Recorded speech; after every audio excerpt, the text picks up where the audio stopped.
সমস্ত কাজ করার কথা ছিল ইন্টারিম ইউনিস গভর্নমেন্টের, আমি হলফ করে বলতে পারি তারা সে কিভাবে করতে পারছেন না। বন্ধুগণ, তারা কি করছেন? তারা ভ্যাটের আওতা বাড়াচ্ছেন। তারা কি করছেন? ওই যে পাঠ্যপুস্তক থেকে গ্রাফিতি মুছে দিচ্ছেন। তারা কি করছেন? ওই যে 15 তারিখে আপনারা দেখেছেন যে এনসিটিভির সামনে আমাদের যে আদিবাসী বন্ধুদের মিছিলে যে কি নৃশংস সন্ত্রাসী হামলা, এবং 16 তারিখেও আপনারা দেখেছেন যে এই যে ঢাকা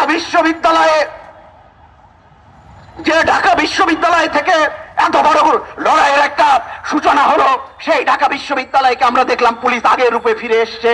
বন্ধুগণ, আমরা বলতে চাই যে আপনার করণীয় কি সেটা আগে ভাবুন। ইউনূস সাহেব, আপনার করণীয় ছিল গণহত্যায় জড়িতদের বিচার করা, হাসিনাকে দেশে ফিরায় এনে তারকে বিচারের সম্মুখীন করা, আহত নিহত যারা তাদের চিকিৎসার ব্যবস্থা করা।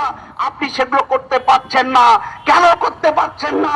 এবং আপনারা দেখছি যারা গণঅভ্যুত্থানে লড়েছে, যে বন্ধুরা যারা শহীদ, যারা ওই দিনের সামনে দাঁড়িয়ে লড়েছে, তাদের উপর আক্রমণ করা হচ্ছে, নানান ভাবে বিভাজনের রাজনীতি চাপিয়ে দেওয়া হচ্ছে। বন্ধুগণ, আমরা আজকে এই রাজু ভাস্কর্যের পাদদেশের সমাবেশ থেকে এই কথা সমাজতান্ত্রিক ছাত্র ফ্রন্ট তার প্রতিষ্ঠা বার্ষিকীতে দীপ্ত কণ্ঠে ঘোষণা করতে চাই যে আমরা লড়তে চাই। আমরা মনে করি লড়াইটাই মনুষ্যত্বের পরিচয়।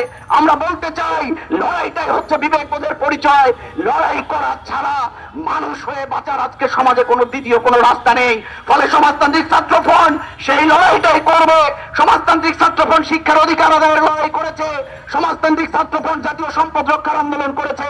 আপনারা দেখেছেন যে সর্বশেষ যখন জাতীয় শিক্ষাক্রম 2021 প্রণয়ন করা হলো, একমাত্র ছাত্র সংগঠন যারা সারা দেশে এর বিরুদ্ধে স্বাক্ষর সংগ্রহ করেছে, অভিভাবক, শিক্ষক, সমাজের সর্বস্তরের মানুষকে সংগঠিত করে এই জাতীয় শিক্ষাক্রম বাতিল দাবিতে দুর্বার আন্দোলন গড়ে তুলেছে।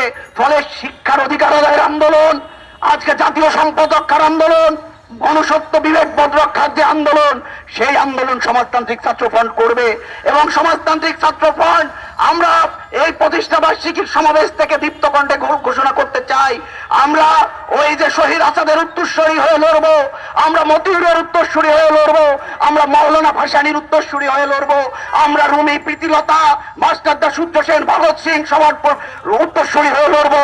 আর 24-এর গণঅভ্যুত্থানে আমাদের যে সহযোদ্ধারা আবু সাইদ, মুগ্ধ, হৃদয় চন্দ্র তারুয়া সহ যারা শহীদ আত্মদান করেছেন, যাদের রক্তের বিনিময়ে নতুন করে বৈষম্যহীন গণতান্ত্রিক বাংলাদেশ নির্মাণের যে আকাঙ্ক্ষা ব্যক্ত হয়েছে, সেই লড়াইয়ের চিত্ররেখা ধরে, সেই পথ ধরে আমরা সমাজতান্ত্রিক ছাত্র ফ্রন্ট লড়বো। বন্ধুগণ, আমরা যখন এই লড়াই করছি, আমরা মানুষের ভালোবাসা পাচ্ছি।